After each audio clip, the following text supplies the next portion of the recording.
Rain pressed against the glass like 1,000 quiet confessions. The city glowed beneath, blurred and restless, every window another life moving forward. Ethan Vale stood barefoot in his penthouse, and the refrigerator hum was the only thing that reminded him he was still inside a world that kept running without him. A glass of whiskey waited on the marble counter, amber trembling in the dim light. Next to it lay a stack of papers.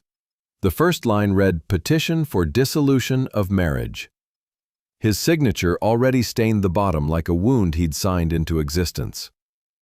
From the next room came a sound that did not belong to this place of silence. A child's cry, thin and persistent, like the last string holding him to something real. Ethan didn't move at first. His hand hovered over the glass, his reflection split between the whiskey and the window. He whispered, almost to the city, almost to himself. I wanted freedom, not fatherhood. It was a thought he had repeated so many times that it had become a prayer. He had spent years building the kind of empire men wrote about in magazines, Vale Enterprises, a name that looked like marble carved in headlines. He told himself it was a purpose. He said himself ambition was a virtue, but his purpose began to devour his peace somewhere along the way. And now, even his success felt like another cage. Lena had seen it coming before he did, the quiet dinners, the missed birthdays, the soft resentment that grew in the corners of her eyes. She stopped asking when he would come home. She stopped waiting for apologies that never arrived. And when Noah was born, her silence turned to distance. A distance Ethan mistook for relief. He thought being needed would make him feel alive. Instead, it made him feel trapped. The late nights, the crying, the responsibility that had no end. The sound of a child's need was louder than any boardroom applause. He told himself he wasn't made for this. Tonight, he was proving it. He walked toward the nursery, barefoot against the cold floor. The air smelled faintly of milk and lavender. Noah's small body twisted in the crib, cheeks flushed with sleep and tears. The sight hit Ethan in a place words couldn't reach. His hand rested on the crib rail, unsure whether to comfort or to confess. The boy quieted when Ethan whispered his name. There was a moment, a heartbeat, where everything inside him wanted to stay. But then the weight of the papers pulled at him from the other room, like a destiny already signed. Ethan leaned down and pressed his lips against his son's forehead. The skin was warm, soft, and impossibly fragile. He stayed that way for a minute too long, because leaving quickly would have made it easier. His reflection caught him again when he stood in the darkened glass, a man in a suit without a soul. He moved through the apartment methodically, the way he closed deals. One last look at the framed photos on the console. Lena laughing by the sea, Noah held against her shoulder, the sunlight folding around them. He turned the frame face down. The elevator chimed. Down in the lobby, the doorman greeted him with a quiet nod. Ethan returned it without a word. Outside, the rain had thickened into a curtain, each drop cutting through the glow of streetlights. His driver opened the door of the black sedan. "Airport, sir?" Ethan hesitated. He wanted to say, "Nowhere." He wanted to go back upstairs. But he only said, "Yes." As the car slid into the wet streets, he watched the city smear itself against the window. The skyline was a heartbeat of glass and ambition, pulsing like it didn't care who it broke. He thought of Lena now, probably sitting in the dim kitchen, tracing the signature he had left on that document. She would not cry, not tonight. She had cried enough for both of them years ago. At a red light, Ethan caught his reflection again. The man staring back looked older than 35. His eyes were the color of storms. He took a slow breath and reached into his coat pocket. There was a photo folded so many times that it had begun to fray at the edges. Lena is holding Noah in the hospital, the baby's hand gripping her finger. Ethan's hand is visible only at the edge of the frame, like an afterthought. He turned it over. On the back, Lena had written one line. "Someday, you'll have to choose what freedom really means." The car moved again. The rain kept falling. He thought of the deals waiting for him in Singapore, the investors, the next round of funding. He thought of the silence that would greet him there, clean and hollow. He thought of Noah's breath against his shoulder just minutes ago. Freedom. The word began to sound like exile. When the car reached the airport terminal, the driver opened the door again. Ethan stepped out into the rain without covering his head. The cold soaked through his shirt, and for the first time in months, he felt something that wasn't control. Inside the terminal, the world was bright, efficient, and anonymous. People rushed past him, chasing departures and arrivals, their lives measured in gates and destinations. Ethan moved slowly, each step heavier than the last. At the counter, he placed his passport on the desk. The clerk smiled mechanically. Destination? He hesitated. For a second, he wanted to say home. But home was a place he had already signed away. He said Singapore. When he reached the gate, he sat by the window, watching planes rise and vanish into clouds. His phone buzzed with a message from his assistant about tomorrow's meeting. Another buzz followed, this one from Lena. He stared at the screen. Just 2 words. We're done. He didn't reply. There was nothing left to defend. The boarding call echoed through the hall. Passengers stood, gathering their bags, moving toward the jet bridge, like ghosts following light. Ethan stayed seated until the last group was called. Then he rose, every step pulling him further from the sound of his child's cry, further from the man he could have been. As the plane lifted into the night, he closed his eyes. The city below turned into a sea of lights, small and unreachable. He told himself this was freedom, but when the flight attendant asked if he wanted another drink, he shook his head. The glass on the tray reflected his face again, the exact reflection that had followed him all night, the same eyes that had watched a child fall asleep without a father. Ethan leaned back, the engine's hum filling the void inside him. Outside the window, the rain became stars, scattered and distant. He wondered if Noah would remember his voice. He wondered if freedom would ever feel like anything other than leaving. The sun in Singapore was sharp enough to slice the sky. Ethan Vale stepped out of the glass building, where his new office stood like a mirror of everything he had lost. The humidity pressed against his skin, and he could almost feel the weight of the city trying to claim him, to convince him that success was still salvation. It had been 3 years since the night he left. 3 years of numbers and contracts, of people shaking his hand and calling him a visionary. Vale Enterprises had doubled in size, his name printed in magazines praising his discipline and hunger. Every room he entered smelled of power and ambition. Every morning started before dawn and ended long after the city went quiet. He told himself he was free. Freedom, he had learned, was not a quiet thing. It was a noise that never stopped.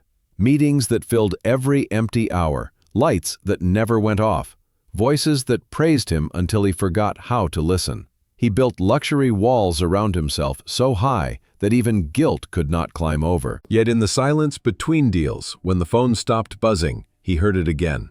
The slight echo of a cry that belonged to a life he had chosen to abandon. Ethan lived in a penthouse that overlooked the ocean. The water looked endless, a sheet of silver that reflected nothing. Some nights, he stood by the balcony, whiskey in hand, imagining the sound of Noah's laugh, carried by the wind. It always faded before it reached him. He dated women whose names he never bothered to remember. They were beautiful, clever, alive, and gone before the sheets cooled. They loved his power, but not his silence.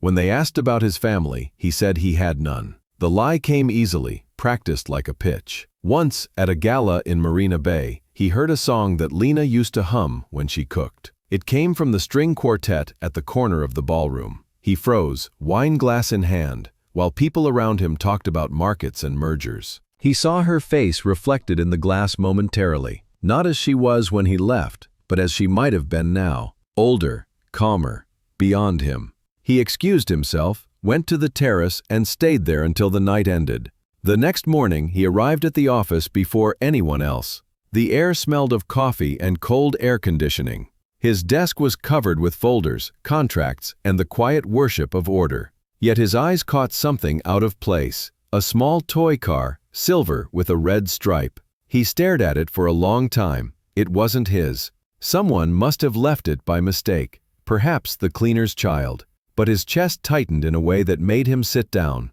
He turned the toy over and saw a small crack near the wheel. He thought of Noah's small hands holding something like this, rolling it along the edge of a table. He put the toy in the drawer and closed it softly, like burying a memory. That night, he drove through the city with no destination. The neon lights flashed against his windshield, each color another version of himself reflected and distorted. He ended up by the harbor, where the ships waited like shadows. The air smelled of salt and gasoline.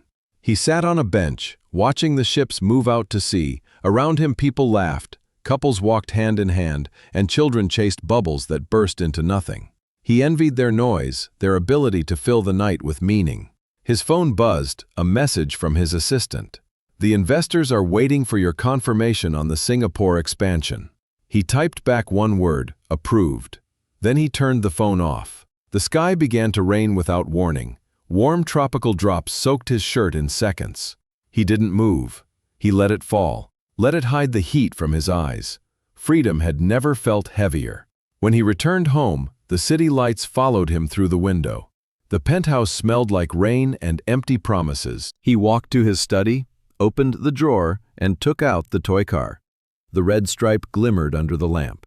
He found himself whispering a name he had not said aloud in years. Noah. The sound broke something open. For the first time, he allowed himself to remember the weight of his son in his arms. The small heartbeat against his chest, the scent of milk and sleep. He remembered the way Lena's voice softened when she said goodnight to the baby, the way she once looked at him as if he were more than the sum of his mistakes. He sat there for a long time, the toy car resting in his palm, the city alive outside but meaningless. When the clock struck midnight, he opened his laptop, typed Lena's name into the search bar, and stopped. He didn't know what he was looking for: news, a photo, proof that she was still somewhere in the world. His hands trembled over the keys. He closed the laptop before he could find out. The next morning, his assistant found him asleep at the desk, his head resting on his arm, in the toy car beside his laptop. She said nothing, just placed a file in front of him. Ethan woke, rubbed his eyes, and returned to work as if nothing had happened. The world around him demanded motion, and he was still a man who knew how to move. Weeks passed, deals closed, the company grew, but the nights grew longer, darker, filled with silence that stretched like an ocean. He stopped attending parties and stopped answering personal calls. His name was still powerful, but he felt like a ghost haunting his success inside the empire he had built. One evening, the power went out in his penthouse during a thunderstorm. The sudden darkness felt almost merciful. He lit a single candle, the flame flickering against the window. The rain outside looked endless. He opened the drawer again. The toy car was still there. He held it close to the candlelight, watching the reflection of fire in the red stripe. Then, without thinking, he placed it on the table and pushed it forward gently. The tiny wheels rolled until they stopped at the edge. He imagined Noah's small laughter following the motion. Ethan whispered into the dark for the first time in years, not to the city or the ghosts of ambition, but to himself. "I traded everything for this." His voice cracked. "Freedom costs too much." The candle burned lower, the wax melting into the wood. He sat there until dawn, until the city outside began to wake again, until the sound of life returned to the streets below. When the lights finally came back on, Ethan was still sitting at the table, eyes open, the toy car in front of him like an accusation and a prayer. Outside, the rain had stopped. The sky was pale and clean, pretending the night had never happened. But Ethan knew better. Some choices never fade. They wait in silence until you remember what you left behind. The email arrived on a Wednesday morning. Ethan almost deleted it without reading, assuming it was another request for a meeting, another invitation to a conference he would never attend. But the sender's name stopped him. Lena Vale. He had not seen that name on a screen in over 3 years. His breath caught before he even clicked. The message was short. "Noah asks about you sometimes. He thinks you're an astronaut." That was all. No greeting, no question, no closing. Just those 2 sentences that somehow carried the weight of everything he had tried to bury. Ethan leaned back in his chair. The hum of the air conditioner filled the room. Outside, the city stretched in heat and glare, glass towers rising into the sky like monuments to everything hollow. He stared at the words again.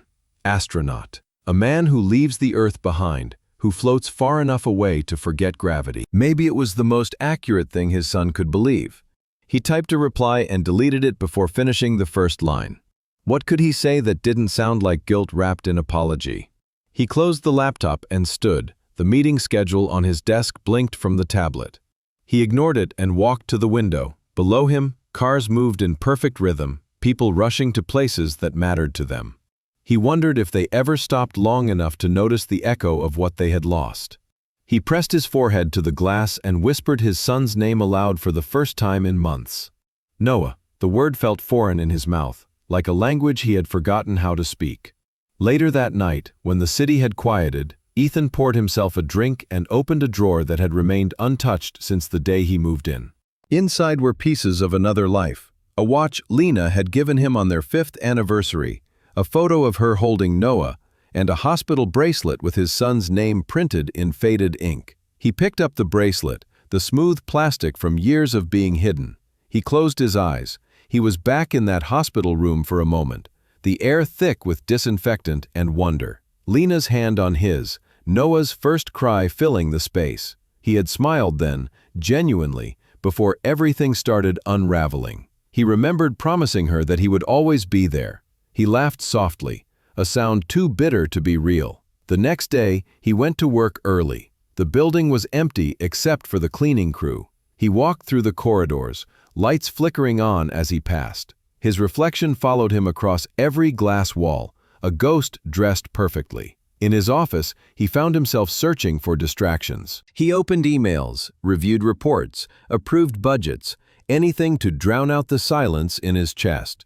But the sentence from Lena's email kept returning, whispering between the lines. He thinks you're an astronaut. He pictured Noah sitting on the floor, building rockets from cardboard, telling his mother that one day he would find his father among the stars. The image tore through him. He wanted to laugh and cry at the same time. That evening, Ethan walked instead of driving home. The streets smelled of rain and gasoline. He passed a toy shop he had never noticed before. Inside the window, a small rocket model stood among glowing planets. Without thinking, he went inside. The shopkeeper, an older man with silver hair, looked up from behind the counter. "Looking for a gift, sir?" Ethan hesitated. His voice came out rough, something like that. He picked up the rocket. It was simple, red and white, the kind of toy a child would imagine could fly. He turned it in his hand, tracing the painted edges. "Is it for your son?" the older man asked. Ethan looked at him, caught between honesty and shame. He nodded. "How old is he?" 7, Ethan said quietly. "Perfect age for dreams," the man smiled. Ethan paid for the toy and walked out into the evening. The rain had started again, soft and steady. He carried the rocket carefully, as if it were fragile. He did not know what he was going to do with it. He just knew he couldn't leave it behind. When he reached home, he placed it on his desk beside the toy car he still kept. The two stood there like ghosts of a life that might have been. He sat across from them and began to write. He did not start with "Dear Noah" or "I'm sorry." He began with a story. A man thought he needed to leave the world to find himself. He built rockets from dreams and flew so far that he forgot how to come home. But one night, he looked back and saw that the stars were only reflections of the lights he had left behind. He stopped writing, stared at the words. They sounded childish, but they were true. He closed the notebook and slid it into a drawer. Maybe Noah could read it, maybe not. But the act of writing felt like breathing again. Days passed. Work resumed its rhythm, but something inside Ethan had shifted. He noticed details he had ignored for years: the laughter of employees at lunch, the sound of rain against the glass, the way the sky turned orange before evening. Life had color again, even if it hurt to look at it. One morning, his assistant handed him a printed invitation. Charity Gala, it read, benefiting children's hospitals. His name was listed among the sponsors. He barely glanced at such things anymore, but something about the word children made him pause. He decided to attend. The night of the gala, the ballroom shimmered with gold and light. People moved like choreography, smiles polished and rehearsed. Ethan arrived late, dressed in black, invisible among the powerful. He spoke little, drank less, and let the noise blur into the background.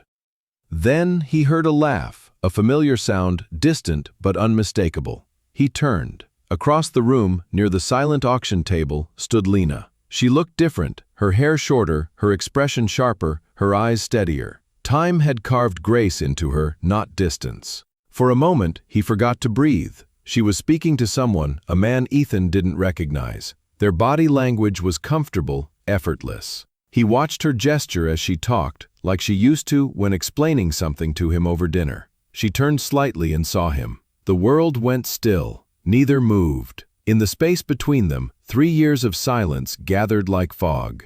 Lena gave the faintest nod, acknowledgement, not forgiveness. Then she turned back to her conversation. Ethan stayed frozen, the glass in his hand trembling slightly. He set it down, afraid it might shatter. Around him, laughter and music resumed as if nothing had happened. But inside, something had cracked open again. When he left the ballroom, the night was calm and bright. He walked to his car, sat behind the wheel, and didn't start the engine. Instead, he looked up. The sky above the city was dim, but a few stars still managed to break through the haze. He thought of Noah again, somewhere under the same sky, maybe still believing his father was up among those lights. For the first time, Ethan wished it were true. He started the car, but he didn't drive home. He kept moving through the sleeping city, the echo of a child's imagination following him through the dark. Ethan woke before dawn, the memory of the gala still alive in his mind. He could see her face each time he closed his eyes. Lena. Her name felt like a wound that had learned to breathe again. He lay in bed, the ceiling pale with early light, wondering if it had been real or just a trick of exhaustion. But the way her eyes had met his across the room was something no dream could replicate. It was not anger. It was not forgiveness. It was recognition. Raw and distant, like two ghosts realizing they once shared a life. He got up and made coffee, which he did not drink.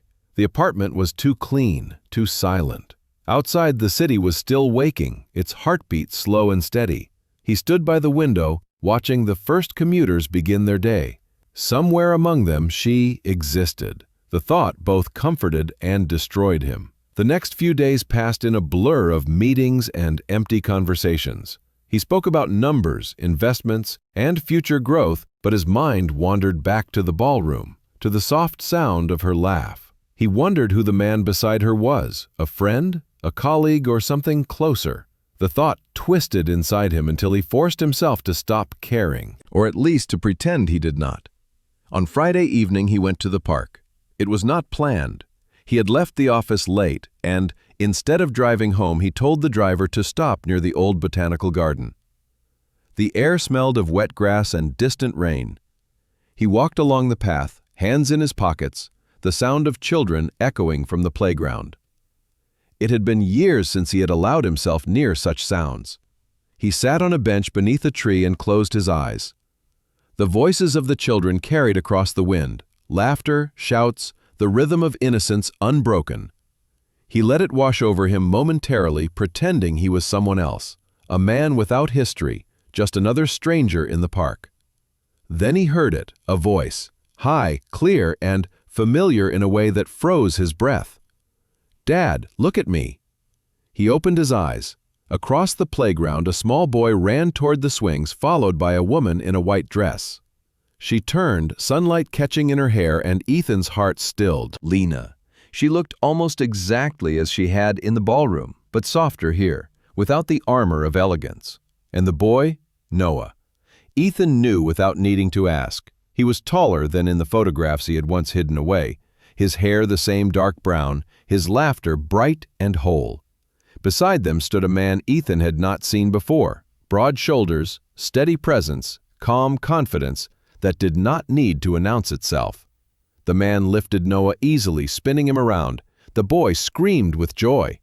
Ethan watched, unmoving. The scene unfolded like a painting meant for someone else. He could not look away. The man placed Noah back on the ground, ruffled his hair, and said something that made both Lena and the boy laugh. Ethan's chest tightened. He realized his hands were gripping the edge of the bench so hard his knuckles had gone white. He forced himself to breathe. He could have walked away, he should have, but he stayed, as if rooted to the ground by invisible chains. Every part of him screamed to turn around, to vanish before they noticed, yet his eyes betrayed him.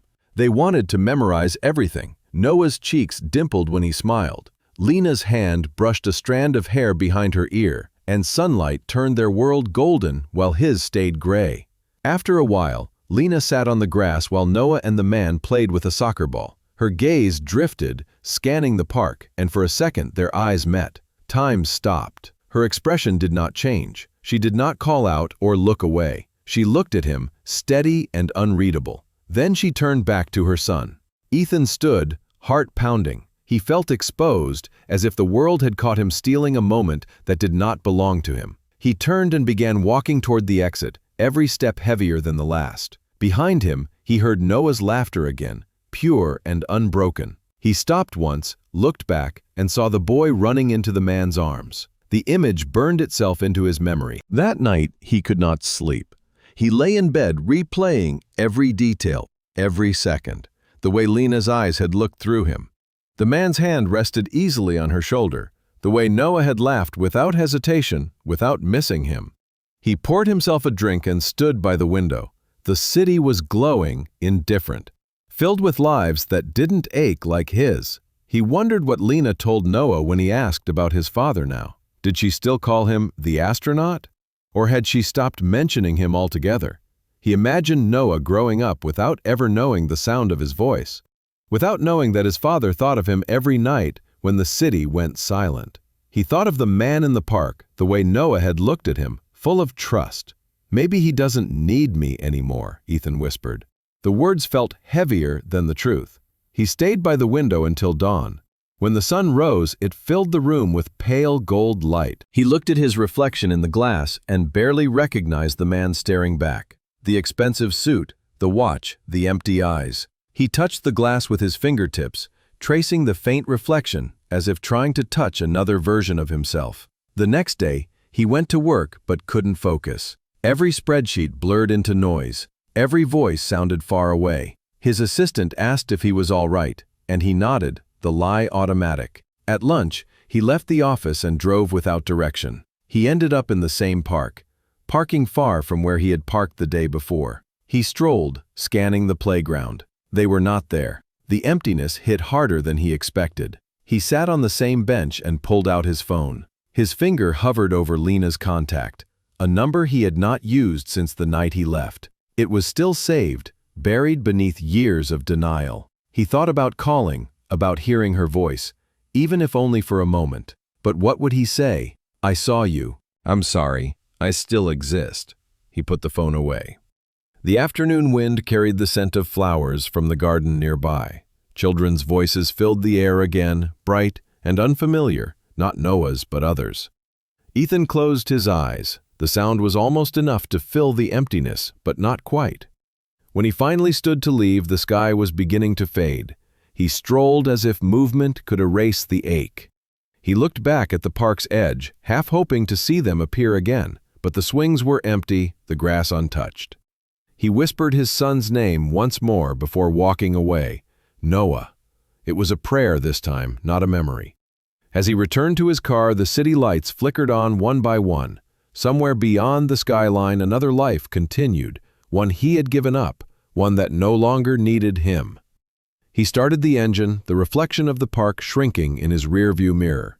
The road ahead stretched wide and empty, the kind of freedom he once begged for and now feared. He drove into the night, the sound of a child's laughter echoing faintly in his mind, fading with every mile. Sunday mornings in Singapore had their own rhythm. The city slowed down just enough for Ethan to notice it breathing. He sat by the window of a small cafe between two streets that smelled of rain and roasted beans. The newspaper lay open before him, but his eyes did not follow the words. His coffee had gone cold. Across the street, the park was alive again. Children ran in circles, their laughter floating above the trees. Families filled the benches, parents calling names he didn't know. It should have been peaceful, but Ethan felt the familiar heaviness pressing against his chest. He had told himself not to come back here, yet every weekend, his steps led him to the same place, as if his heart had memorized the path his mind wanted to forget. And then he saw them again. Lena was in a blue dress that brushed her knees as she walked. Noah chased a ball ahead of her, his hair catching the sunlight like strands of gold. And beside them, the man from before, the one whose name Ethan still didn't know. They looked like photographs brought to life. The man carried a paper bag, laughing as Noah ran back toward him. Lena's face turned toward the boy, and for a moment, Ethan saw that same softness that had once belonged to him. But it wasn't his anymore. It belonged to this moment, to this life that had continued without him. The man crouched to Noah's level, helping him tie a loose shoelace. Noah leaned on his shoulder naturally, comfortably. The gesture was simple, ordinary, but it struck Ethan like a blade. He looked away, but their laughter carried across the street. He wanted to hate the man. He wanted to see arrogance, some flaw to hold on to. But there was none, only warmth. He stared into his coffee, his reflection warped by the dark liquid. He thought about the years it had slipped past him, the birthdays he had missed, the bedtime stories he had never told. He thought of all the mornings like this, where Noah had probably woken up to another man's voice saying good morning. When he finally looked up again, Lena and the man were sitting on the grass, their shoulders almost touching. Noah sat between them, holding a drawing pad, showing them something with pride. The man laughed, ruffling his hair, and Lena smiled. Ethan felt something close to grief but sharper. He realized it wasn't just sadness. It was envy mixed with shame. He had left and someone else had stepped in. Someone had done the work he ran from. Someone had become what he should have been. He paid for his coffee and stepped outside. The air was heavy with humidity, which carried the scent of flowers and the promise of rain. He crossed the street without thinking, drawn closer like a moth to the flame that would burn him. He stopped at the park's edge, half hidden behind a row of trees. Noah kicked the ball again, his laughter cutting through the city's noise. Ethan took a step forward, then froze as the man called out, "Careful, Noah, don't run too far."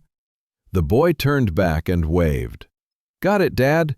The word hit Ethan harder than he expected. Dad. It wasn't meant for him. He stood there, breath shallow, his heart pounding against his ribs. The ground felt unstable beneath his feet. He had wanted freedom. He had told himself it was what he needed. But in that single word he understood what freedom had truly cost. He turned to leave, but a voice stopped him. "Ethan?" He turned. Lena stood a few feet away with a faint look of surprise. The man and Noah were still on the grass, unaware. He opened his mouth, but words refused to come. She walked closer, her steps careful.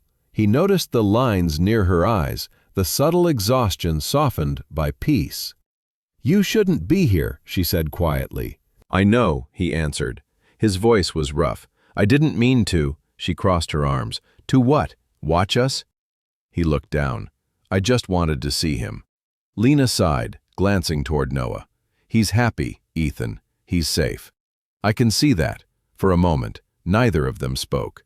The city moved around them, oblivious. "You've built your life, Ethan. So have we. You don't need to keep looking back." He nodded slowly. "Does he know?" She hesitated.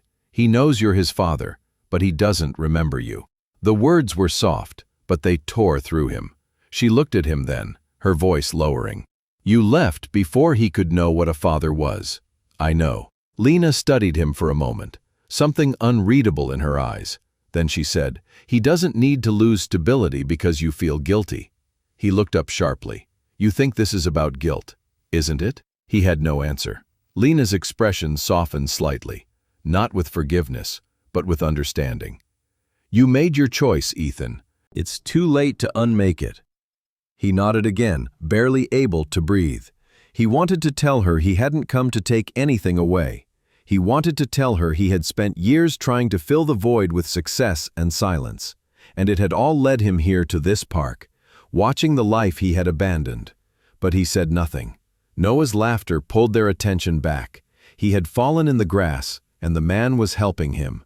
Lena's face relaxed at the sight, the same instinctive tenderness Ethan remembered long ago. She turned back to him. "You should go." He looked at her one last time. "Does he ever ask?" "Sometimes," she said.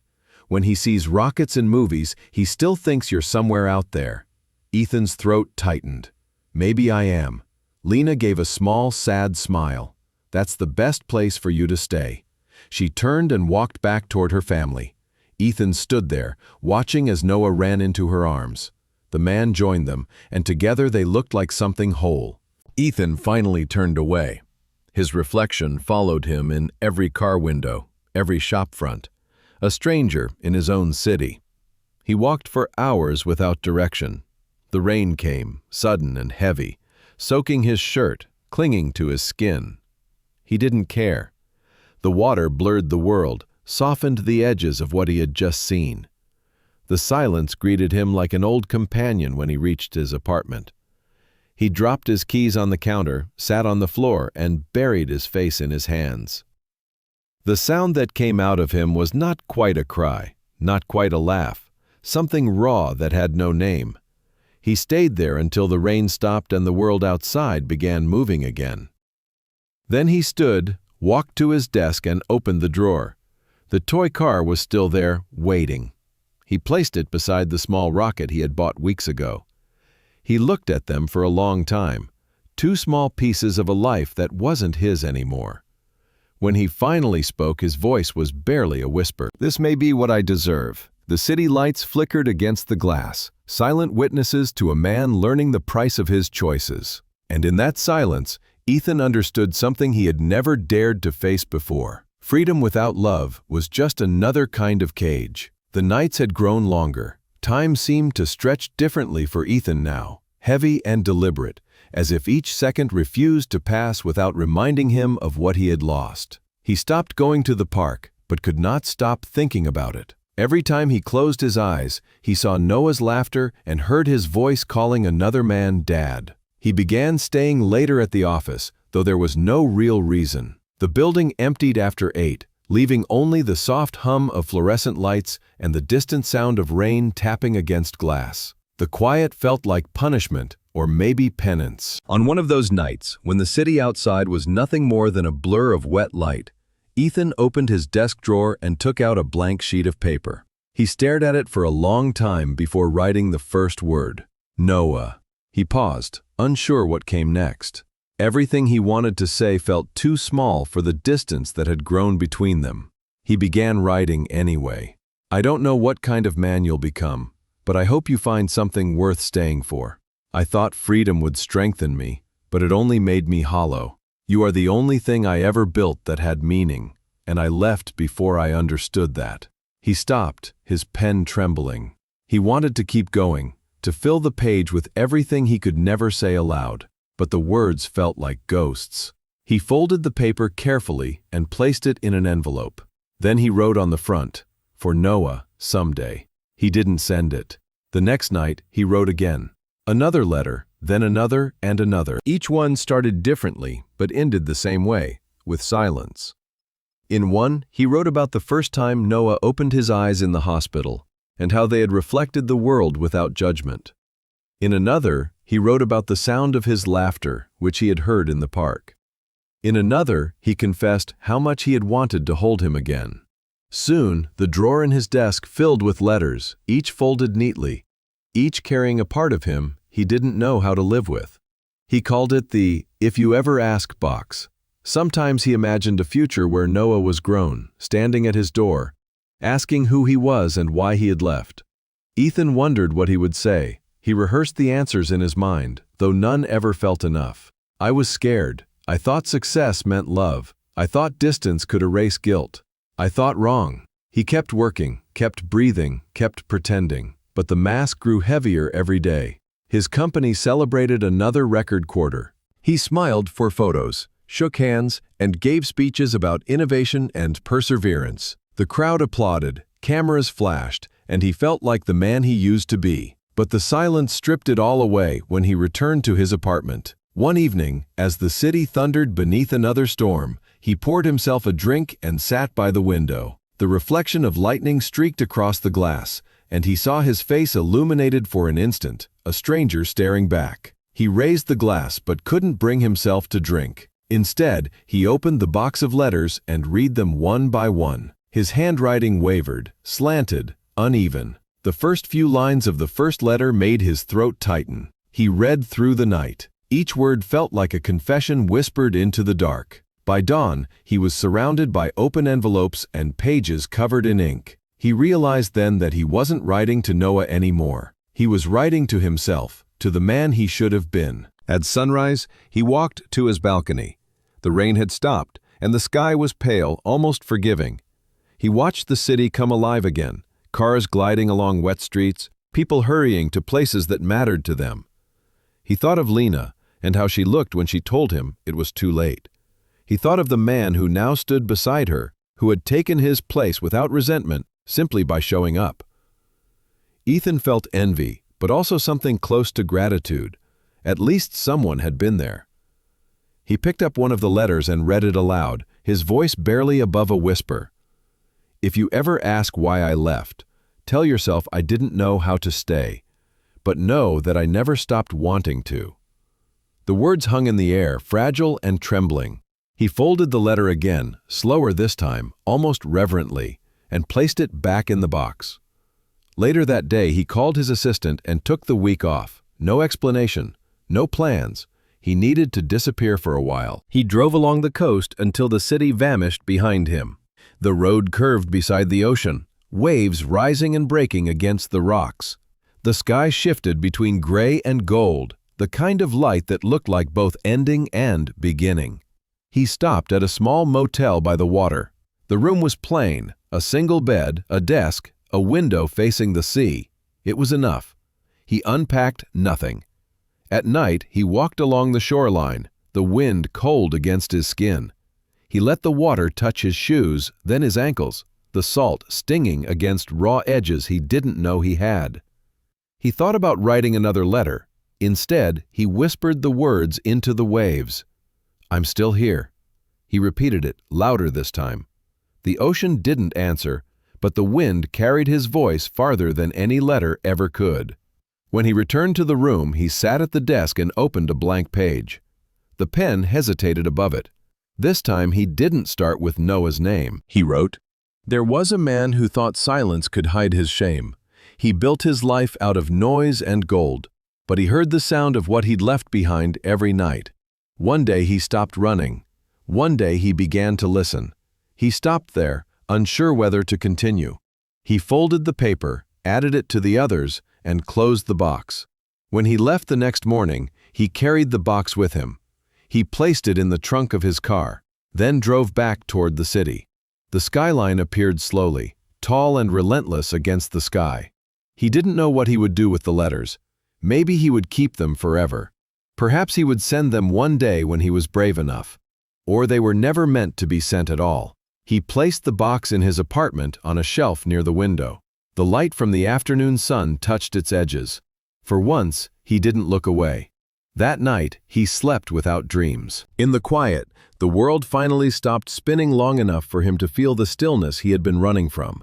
And somewhere, far across the city, a boy looked up at the night sky and asked his mother if astronauts ever come home. The phone rang just after midnight. Ethan almost ignored it. Calls at that hour usually meant business emergencies, investors panicking over markets he no longer cared about. Half asleep, he reached for it with one hand, ready to silence it. Then he saw the name on the screen. Lena. He sat up instantly. For a second, he thought he was dreaming. Her name glowed against the dark, sharp and real. He hesitated before answering. When he finally did, there was no sound at first, only the faint hum of static and the distant noise of rain. "Ethan," she said. Her voice was soft, breaking. He hadn't heard her voice in years, and time had changed. There was a weight in it now, a quiet exhaustion that pulled him fully awake. "Lena, what is it?" She took a breath that sounded like it hurt. "There's been an accident." His body went cold. "What do you mean?" "It's Noah," she whispered. The words trembled as they came out. "A car ran a red light. He's with me. We're at St. Clair's Hospital." Ethan was already standing before she finished. "I'm coming." He didn't even realize he was barefoot until the elevator doors closed. Rain lashed against the streets as he drove. the city lights stretching into broken ribbons through the windshield. Every second between stoplights felt unbearable. His chest tightened until it was hard to breathe. He tried not to imagine the worst, but his mind betrayed him, flashing images of Noah's small hands, his laughter in the park, the way he had called another man dad. None of that mattered now. The only thought that existed was his son's name. When he reached the hospital, the glass doors slid open with a hiss. The air inside smelled of antiseptic and fear. He moved through the corridors as if pulled by something beyond himself. At the reception desk, he spoke too quickly. Noah Vale, 7 years old. Where is he? The nurse glanced at the computer, her voice calm but practiced. He's in emergency care on the second floor. You can wait in the family lounge. He didn't wait. He pushed through the hallway until he found the door marked pediatric emergency. A doctor intercepted him. Sir, you can't go in yet. I'm his father, Ethan said. The words sounded strange, unfamiliar on his tongue. The doctor hesitated, studying him. Then he nodded toward the waiting area. She's in there. Ethan turned. Lena sat in a corner, her hair damp, her clothes stained with rain and something darker. Her hands were clasped together, trembling. When she looked up and saw him, she didn't seem surprised. He walked over slowly, unsure of what to say. How is he? They're still checking, she said, her voice hoarse. He hit his head. They think it's a mild concussion, but they're keeping him for observation. Ethan sank into the chair beside her. Relief and terror fought inside him. Is he awake? He was. He keeps asking for you. He stared at her, unable to speak. For me? Lena nodded. I told him you'd come. He wanted to ask why, after all this time, she had trusted him to come at all, but he couldn't. Minutes passed like hours. Nurses moved in and out. The hallway lights buzzed faintly. Then a doctor approached them. You can see him now, he said. Only one at a time, please. Lena looked at Ethan. Go. He followed the doctor into the small room. The machines hummed quietly, their soft beeping steady and alive. Noah lay on the bed, his head wrapped in a bandage, his small body dwarfed by white sheets. Ethan stood frozen at the door. The boy opened his eyes slowly. His voice was weak but clear. Are you the astronaut? The question hit Ethan like a punch. He walked closer, his throat closing around every word he wanted to say. I guess I am, he whispered. Noah blinked at him, confused, curious. Mom said you'd come if I were really hurt. Ethan knelt beside the bed. I'll always come.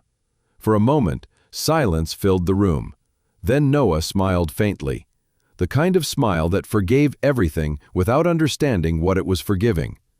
Ethan reached out, his hand hovering over the boy's. May I? Noah nodded. Their fingers met. The warmth of his son's skin was enough to undo him. He had spent years imagining this moment, but none of his rehearsed apologies mattered. I'm sorry, Ethan said, his voice cracking. I should have been here before now. Noah's eyes fluttered, already heavy with sleep. It's okay, he murmured. You came. Ethan bowed his head, unable to stop the tears that slipped down his face. He stayed there long after Noah fell asleep, holding his hand, listening to the steady rhythm of the monitor. When Lena came in later, Ethan didn't move. She stood quietly for a moment, watching them. He's going to be fine, the doctor said, she whispered. Ethan nodded. Lena's eyes softened. You can stay tonight if you want. He looked at her, uncertain. She smiled faintly, a tired, fragile thing. He'd like that. Ethan stayed. He pulled the chair closer to the bed and sat beside his son all night, afraid that if he looked away the moment would disappear. The hospital lights dimmed to half brightness, casting everything in pale blue. Noah slept peacefully, his small hands still resting in Ethan's. Outside, the rain eased. The world seemed to hold its breath. Ethan thought about all the nights he had traded for meetings, all the mornings he had spent chasing something that had never filled him. Sitting there, listening to his son breathe, he realized that no amount of success could equal this, the quiet certainty of presence. Sometime after midnight, Noah stirred and whispered something Ethan could barely hear. Don't go back to space yet. Ethan smiled through his tears. Not yet, he said. Lena returned just before dawn. She carried 2 cups of coffee, one of them for him. She handed it to him without a word, then sat on the other side of the bed. For the first time in years, they existed in the same silence without pain. When the first light touched the window, Noah opened his eyes again. Ethan was still there, still holding his hand. The boy looked at him sleepily and said, "You're real." Ethan laughed softly, his voice breaking. "Yeah, I am." Lena looked at him then, and for a brief second, something unspoken passed between them. Not forgiveness, not reconciliation, but acknowledgement. A bridge rebuilt, fragile but real. When the doctor came in and said Noah could go home in a day or two, Ethan nodded, but he didn't move. He just stayed beside the bed, unwilling to let go. Outside, the rain began again, soft and steady, washing the city clean.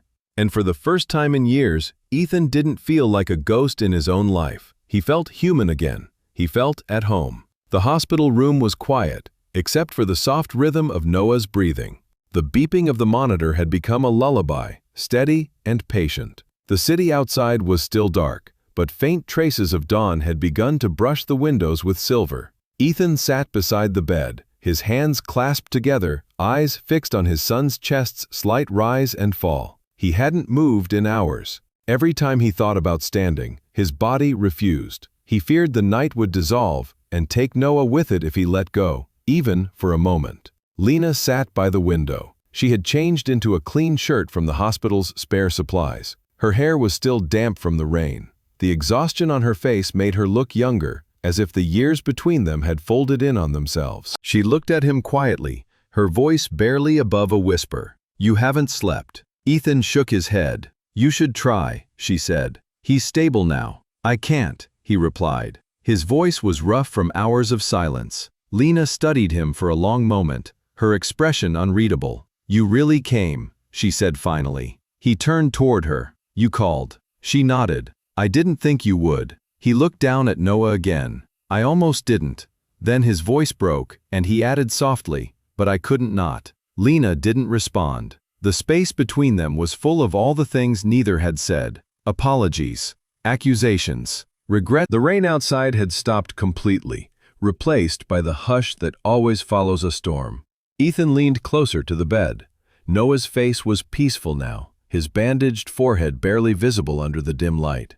He reached out and brushed a stray lock of hair from the boy's forehead. His hand trembled as he did it. He had forgotten what it felt like to touch something so small and alive and know it was part of him. He whispered, "I missed everything, didn't I?" Noah didn't stir. Ethan smiled faintly. "You're probably dreaming about something better than this place. Maybe right." "I didn't faint.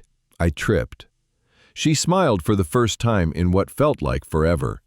"You were as pale as a ghost. I was terrified." "I know," she said. "So was I." Their eyes met, and the years between them vanished for a moment. They were just two people sitting in a hospital room again, waiting for the world to begin. "I thought we'd figure it out," Ethan said. "We could have," she replied quietly, "if you'd stayed." He nodded. "I know." Silence stretched between them again, gentle but heavy. He wanted to tell her he'd spent years justifying his actions, that every excuse had turned to dust when he saw Noah in that bed. But the words wouldn't come. Instead, he said, "Thank you for calling me." Lena looked away, her fingers tightening around her coffee cup. "I didn't do it for you." "I know. I did it because he needed you." Ethan's voice softened. "And you didn't?" She hesitated. "I stopped needing you a long time ago." He nodded slowly, accepting it. The truth hurt, but it was clean. They both looked at Noah again. His small hand twitched in his sleep, and for an instant, Ethan imagined that he was reaching for him. He took the boy's hand gently and held it. Lena watched. Her expression softened. "He looks like you when he sleeps," she said. Ethan smiled faintly. "Poor kid." Lena chuckled. It was the first sound of warmth between them in years. When dawn finally broke, light spilled into the room, painting everything in gold. Noah stirred, his eyes fluttering open. "Hey, buddy," Ethan said softly. Noah blinked, confusion flickering before recognition. "You're still here. I told you I'd stay until morning." Noah smiled sleepily. "You didn't go back to space, not yet." Lena came to the bedside, her hand brushing Noah's shoulder. "How are you feeling, sweetheart?" Tired, Noah murmured, but not hurt. Good, she said, kissing his forehead. Ethan watched them, the tenderness between them, the ease from years he had missed. But instead of envy, he felt gratitude. They had built something stable, something safe. He stood and stretched. I'll let you both rest. Noah's hand tightened around his. Stay, he whispered. Ethan froze. His eyes met Lena's. She gave a slight nod. He sat back down. I'm not going anywhere. Noah's eyes closed again, his breathing steady. When he was sure the boy was asleep, Lena spoke quietly. He still believes you're an astronaut. Ethan smiled faintly. That could be better than the truth. Maybe, she said, but one day he'll ask for more than stories. I'll be ready, Ethan said. Will you? He looked at her, the weight of his promise settling over him. I don't know how, but I'll try. She nodded. That's all I ever wanted. The morning light grew stronger. The world outside was already awake, cars moving, people starting their days. But inside the small room, time seemed to stand still.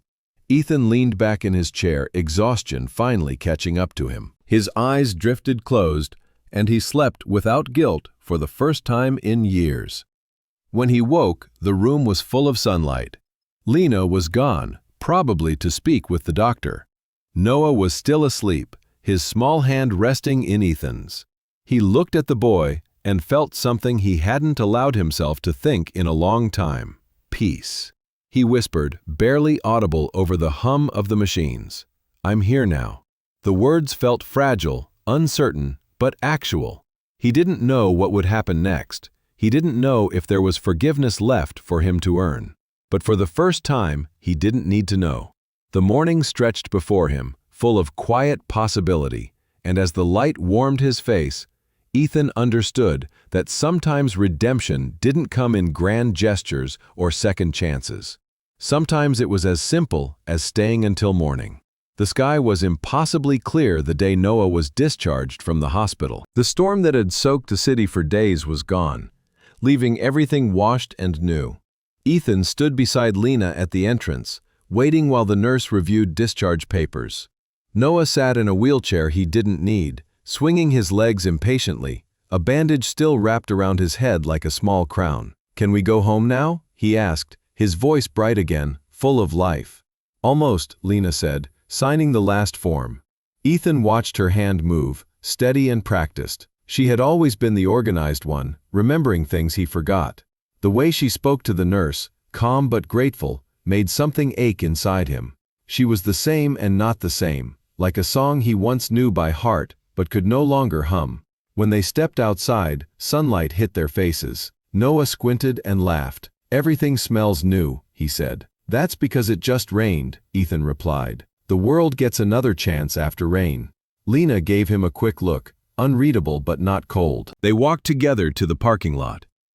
The man Ethan had seen in the park, the one Noah had called Dad, was waiting beside a dark blue SUV. He looked up when he saw them. Relief crossed his face first, then hesitation as his eyes landed on Ethan. Lena introduced them quietly. Ethan, this is Daniel. Daniel extended a hand. At the park, we've met, he said with a small smile. Ethan shook his hand. Yes, I remember. Daniel turned to Noah. Ready to go home, champ? Noah nodded eagerly. Can Ethan come too? The question landed like thunder in the still air. Ethan looked at Lena, waiting for her to answer. She hesitated, then knelt beside Noah. Honey, Ethan has things to do. Noah frowned, but he stayed with me all night. Lena's expression softened. I know, sweetheart. He'll visit soon. Right, Ethan? Ethan nodded slowly. Soon. Noah smiled, satisfied, and climbed into the car. As Lena helped buckle him in, Daniel stepped aside. He spoke quietly to Ethan. He's a good kid. Strong. I know, Ethan said. You've done a good job. Daniel nodded once, his voice gentle. He's lucky to have you both. Ethan almost laughed at the irony but stopped himself. Instead, he said, take care of them, always. When the car drove away, Ethan stood there for a long time, the echo of Noah's laughter fading down the street. He didn't move until the sound was gone completely. The next few days blurred into motion without meaning. He returned to work, but nothing felt the same. The meetings, the deals, the endless conversations about growth and expansion, they all felt hollow. The silence of his apartment pressed harder against him every night. He tried to fill it.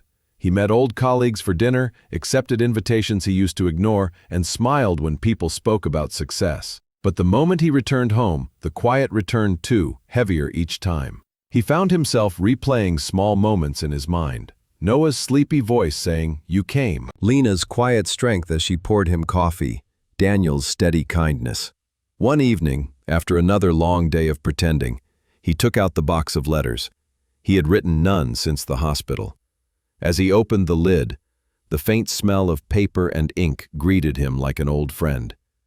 He randomly unfolded one and read it under the lamp's soft light. If you ever wonder what kind of man your father was, know he was learning too late. He folded it back and stared out the window. The city lights shimmered below, beautiful and distant.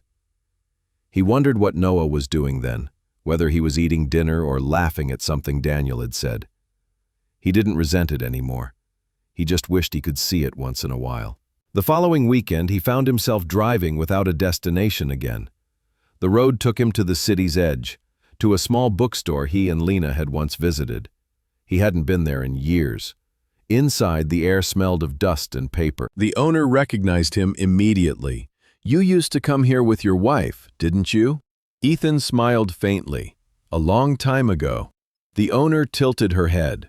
"She used to buy those children's astronomy books, said your son loved them." Ethan walked to the shelf where those books were.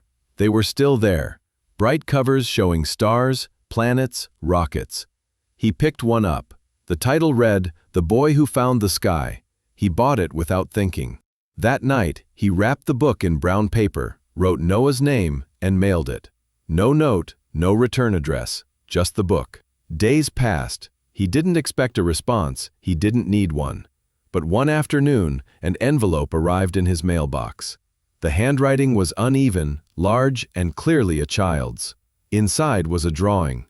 A rocket, a man in a helmet, a small boy holding his hand. At the top, written in blue crayon, were the words, "Thank you, astronaut." Ethan sat down, the letter trembling in his hands. He didn't cry, not this time. He just sat there, smiling through something that felt too big for words. Later that week, Lena called. Her tone was calm, but there was something softer in it now. "He got your book," she said. "I wasn't sure you'd tell him it was from me. I didn't have to, he knew." Ethan exhaled. "I'm glad he liked it. He's reading it every night. He says he wants to show you the pictures." Ethan smiled. "We can arrange that." Lena hesitated. "We can." For a few seconds, neither spoke. Then she said, "Daniel thinks it's good for him to know you. He's generous that way. He sounds like a good man." "He is." Ethan nodded to himself. "I don't want to make things complicated." "You won't," she said. "Just be present. That's all he needs." The call ended quietly, but the silence that followed felt different this time. It wasn't empty, it was open. The following Saturday, Ethan drove to the park again. He didn't know if they would be there, but when he arrived, he saw them on the grass. Noah chasing a soccer ball, Daniel sitting nearby, and Lena laughing as she clapped. When Noah noticed him, he froze briefly, then grinned and waved. Ethan waved back. "Play," Noah shouted. Ethan glanced at Lena, who nodded. He stepped onto the field, the sunlight warm against his skin. Noah ran toward him, ball at his feet. Ethan laughed and kicked it gently back. The sound of his laughter surprised him. It felt unfamiliar, like a language he was learning again. They played until the sun dipped low, until Noah was breathless and smiling. When it was time to leave, Lena said, "We'll see you next week." Ethan nodded, "If you'll have me." She smiled faintly. "He will." As they walked away, Noah turned and shouted, "Bye, astronaut." Ethan stood there, watching them go. For the first time, the space between them didn't feel like a wound. It felt like a bridge being built, one step at a time. He sat by the window again that night, but the city didn't seem so far away. The stars were faint, hidden behind the lights, yet he knew they were still there. He whispered into the night, not as a confession, but as a promise. "I'm not going anywhere this time." And somewhere in another part of the city, a boy dreamed of rockets and fathers who came home from space. Autumn came quietly, softening the edges of the city. The heat of summer had faded, replaced by cool mornings and the faint scent of rain on leaves. Ethan found himself walking more these days, taking routes that led nowhere. He passed families on park benches, couples holding hands, children chasing pigeons. Once he would have looked through them as if they were scenery.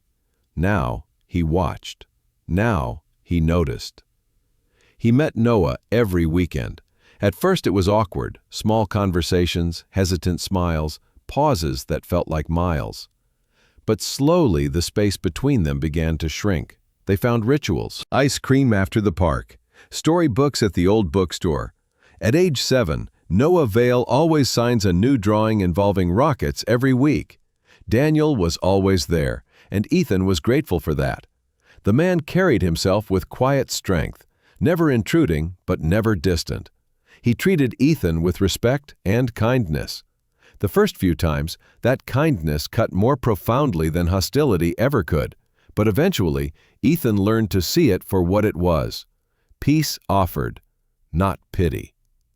One Saturday, while Noah was building a small rocket model under Daniel's supervision, Lena sat beside Ethan on the grass.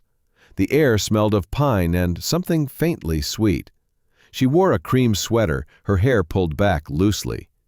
"He's getting better at those," Ethan said, watching Noah attach the small fins to the rocket's body.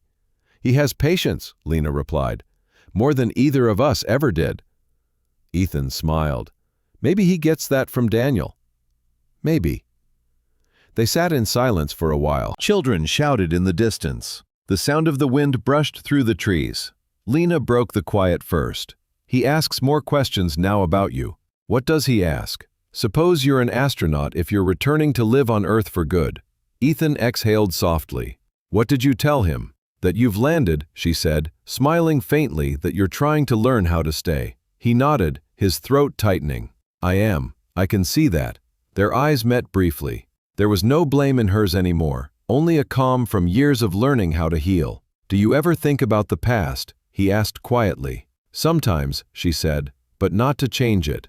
To remember how far we've come." He looked down at his hands. "I spent so long running from the man I was. I didn't realize I'd become someone worse by trying to forget." Lena studied him for a moment. Then she said, "You're not that man anymore, Ethan. You've changed." He gave a small laugh. "Maybe, but I can't undo what I did." "No," she said softly, "but you can stop letting it define what comes next." Before he could answer, Noah called out, "Look, Mom. Look, Ethan." The small rocket shot into the sky, its red trail bright against the blue. It briefly touched the sun before drifting back down on a parachute. Noah laughed, running to catch it.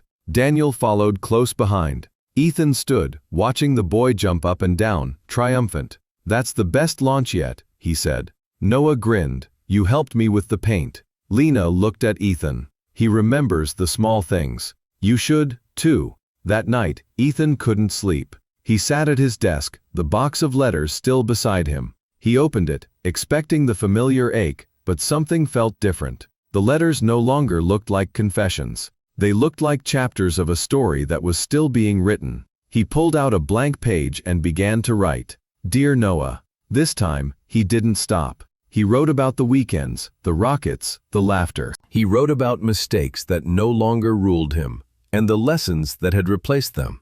He wrote about love, the kind that doesn't leave and stays even when it hurts. When he finished, he didn't fold the letter. He left it open on the desk, the ink still drying, and sat there until the first light of morning spilled across the paper. Weeks passed. The meetings continued. The days moved forward. But Ethan felt steady for the first time in years. The weight of guilt hadn't vanished, but it had changed shape. It was no longer something that dragged him down. It was something that grounded him like gravity. One afternoon, Lena called. "There's something you should come to," she said. "What is it?" "Noah's school play. He's been talking about it for weeks. You should be there." Ethan felt a sudden rush of warmth in his chest. "I wouldn't miss it." The auditorium was small, filled with parents whispering and fanning themselves with programs. Ethan sat near the back. his heart pounding like he was about to walk on stage himself. When the curtain opened, he first saw Noah, dressed in silver cardboard and a helmet made from foil. The play was about explorers, about a boy who wanted to travel beyond the stars, but learned that home was the most significant discovery. Halfway through, Noah looked toward the audience. Their eyes met for a fraction of a second. Then Noah smiled, bright and certain, and clearly said his line. "Even astronauts come home sometimes." The crowd laughed softly, but Ethan couldn't. He just sat there, his throat tight, his eyes burning. When the play ended, the applause filled the room. Ethan stood with everyone else, clapping until his hands ached. After the show, in the chaos of hugs and photographs, Noah ran to him, still in costume. "Did you see me?" "I saw you," Ethan said, kneeling. "You were incredible." Noah grinned. "Mom said you'd come." "I'll always come," Ethan replied. Lena joined them, smiling. Daniel stood nearby taking pictures with his phone. The four of them together felt strange and natural at once. Later, when they walked out into the cool evening air, Lena turned to him. "He's proud of you, you know." Ethan shook his head. "He shouldn't be." "Maybe not yet," she said, "but he will be." Kids forgive faster than adults. Ethan looked up at the sky. The stars were faint, almost lost to the glow of the city, but he could still see them. He thought of all the years he had spent chasing light he could never reach, when the brightest thing awaited him on the ground. "Thank you, Lena," he said quietly. "For what?" "For not closing the door forever." She smiled. Some doors were never meant to stay locked. They said goodnight, and Ethan walked home alone. But it didn't feel like loneliness anymore. It felt like returning from orbit, gravity pulling him gently back where he belonged. That night, he opened the box one last time. He reread every letter, then placed them in an envelope marked "For when he's ready." He sealed it and stored it away. The stars outside his window flickered faintly through the city haze. He no longer looked at them as escape. He looked at them as reminders. No matter how far, every orbit returns to where it began. And for the first time in his life, Ethan Vale understood that forgiveness was not about forgetting. It was about staying. Winter arrived with quiet precision. The city turned pale beneath soft fog, and the sound of wind against glass replaced the rhythm of summer rain. Ethan's mornings became slower, gentler. He had learned to wake without the rush of purpose, to let the day find him instead of the other way around. The world no longer felt like something he needed to conquer. It was something he could finally inhabit. Every Saturday he still met Noah. The b-boy's curiosity seemed endless. He asked about stars, gravity, black holes, and whether astronauts ever got lonely in space. Ethan tried to answer honestly without letting his voice tremble. He told Noah that even in the vast silence between worlds, people carried their connections like invisible threads. One morning, they met at a science museum. Daniel was already there, helping Noah assemble a miniature solar system in the children's exhibit. The sunlight streaming through the glass ceiling scattered across the model planets, turning everything gold. "You came," Noah said, his face lighting up. "I told you I would," Ethan replied. They spent the morning exploring exhibits, Noah leading the way with boundless energy. Daniel and Ethan followed side by side. Their pace was slower, and their conversation was easy. The strange tension that had once existed between them had thinned into something almost like friendship. After lunch, while Noah ran ahead to the rocket simulator, Daniel turned to Ethan. "You're doing well," he said quietly. Ethan looked surprised. "At what?" "At showing up." Ethan smiled faintly. "It only took me 7 years." Daniel shook his head. "It took you as long as it needed to." There was no resentment in his voice, no pride, just understanding. Ethan realized that Daniel wasn't the man who had replaced him. He was the man who had helped keep what Ethan had abandoned alive. When the day ended, Noah hugged both of them. "Can we all go again next week?" Ethan glanced at Daniel, who nodded. "We'll make it happen," he said. The following week, snow fell for the first time in years.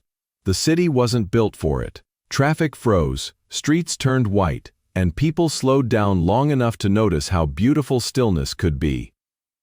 Ethan stood on his balcony, watching flakes gather on the railing. He thought of calling Lena, then hesitated. But before he could decide, his phone rang. It was her. "Are you seeing this?" she asked. "The snow?" "Yeah. It's rare here." "Noah's losing his mind," she said with a laugh. "He's trying to catch it with his hands." Ethan smiled. "Tell him it melts faster if you chase it." Lena laughed again, the sound soft and warm. For a moment, it felt like the world before everything broke. "Do you want to come by?" she asked suddenly. "Daniel's making cocoa." Ethan hesitated. "Are you sure?" "Your family, Ethan. You should be here." The word family hung in the air, heavy and bright. He whispered, "I'll be there soon." The drive was slow. The snow fell in silver sheets, and the world blurred into light and motion. When he arrived, Noah stood by the door, bundled in a coat too big for him. His face lit up. "You made it." Ethan crouched to wipe snow from the b-boy's shoulders. Wouldn't miss it for the world. Inside, the house was filled with warmth and the scent of cinnamon. Daniel handed him a mug. "I make terrible cocoa, but it's hot." Ethan took it, grateful. The walls were covered in framed photos. Noah at birthdays, on trips, in school uniforms. And there, among them, was a picture of all three of them from the park, the one Daniel had taken months ago. It startled him. Lena caught him looking. "Noah wanted you in it," she said. Ethan stared at the photo, the small hand on his shoulder frozen in time. He turned to her. "Thank you." Later, they sat by the fireplace. Noah curled between them, his eyes half closed from warmth and sugar. He held one of his drawing pads loosely, pages filled with sketches of rockets and planets. Ethan noticed something new on one page, a family drawn in crayon, 4 figures holding hands under a night sky. He touched the edge of the paper. "That's us?" Noah nodded sleepily. "It's everyone who stays." Lena's eyes glistened, and Ethan had to look away to keep from breaking. After Noah fell asleep, Daniel carried him upstairs. Ethan stood, unsure if he should leave, but Lena stopped him. "Stay a little longer." They sat in silence, the firelight flickering against the walls. The years of anger between them had burned out quietly, leaving only the ashes of understanding. "I never hated you," she said finally. Ethan's voice was low. "I hated myself enough for both of us." She looked at the fire. "I was angry, yes, but deep down, I always hoped you'd come back, not for me, but for him." Ethan swallowed hard. "I should have come sooner." "Maybe," she said, "but if you had, perhaps you wouldn't be this version of yourself, the one who stays." He didn't know how to answer. "Instead," he said softly, "you've built something good here." "We did," she corrected. "It's not perfect, but it's real." When Daniel came back downstairs, he didn't interrupt. He joined them by the fire, the three of them sharing the quiet in a way that didn't need words. Later, when Ethan finally stood to leave, Lena walked him to the door. The snow had stopped. The world outside was still and glowing. She said, "He'll remember this night." "I will too." She smiled faintly. "See you next week?" "Always." The drive home felt different. The city glowed in the reflection of snow, soft and forgiving. When he reached his apartment, he didn't go inside immediately. He stood on the balcony again, looking up. The clouds had cleared, revealing stars sharp and distant. He whispered, "You can come home now." The words weren't for himself anymore. They were for the version of him that had once been lost somewhere between ambition and fear, the man who thought love could wait. In the days that followed, Ethan began to write again. Not letters this time, but a story. He called it The Astronaut Who Came Back. It wasn't about space or science. It was about distance and return, gravity and forgiveness. And learning that the most challenging journey wasn't across galaxies, but back into the arms of those you had hurt. He wrote at night, the window open, the city alive beneath him. When he finished, he didn't send it to anyone. He just placed the manuscript beside the old box of letters, a quiet promise sealed in paper. One morning, he found a message from Lena. It was a photo of Noah at school, holding up a drawing for a class project. The drawing was of Earth, surrounded by stars. On the edge, a small rocket was flying home. Underneath it, in messy handwriting, were the words, "My dad came back." Ethan stared at the photo for a long time, unable to move. Then he smiled, slow and unsteady, as light began to fill the room. The city outside glittered like constellations brought to Earth, and for the first time in his life, he understood that gravity wasn't what held you down. It was what kept you connected. The boy who once thought his father lived among the stars now knew that even the brightest lights belonged somewhere. And Ethan Vale, once lost in his own orbit, had finally found his way home. Spring returned as if it had been waiting for them. The air grew soft again, the streets lined with jacaranda blooms that painted the city in shades of lavender and blue. The world seemed quieter now, or maybe Ethan had learned to listen. Each morning, he woke to light filtering through the curtains, and for the first time in years, the silence didn't hurt. It felt like belonging. He had begun teaching part-time at a local university, a course on leadership and innovation. It wasn't about profit or ambition anymore.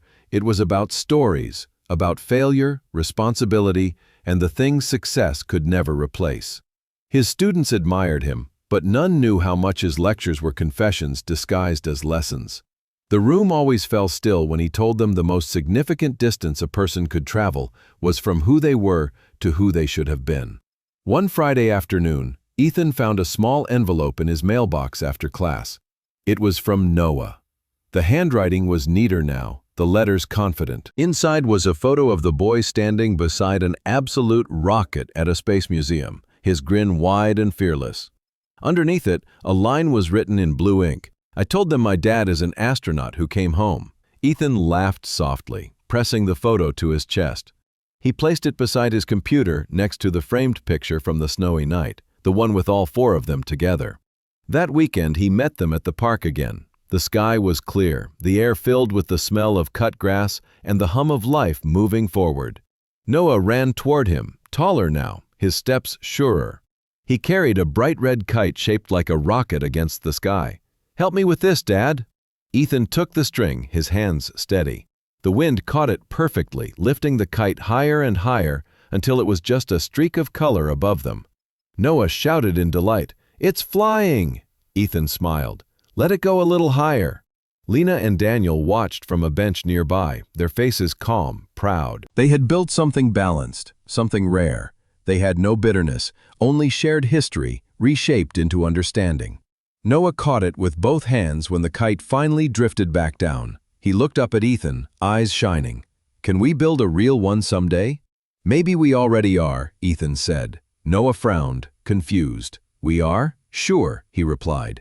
"Every time you dream, and every time you come back, that's building something real."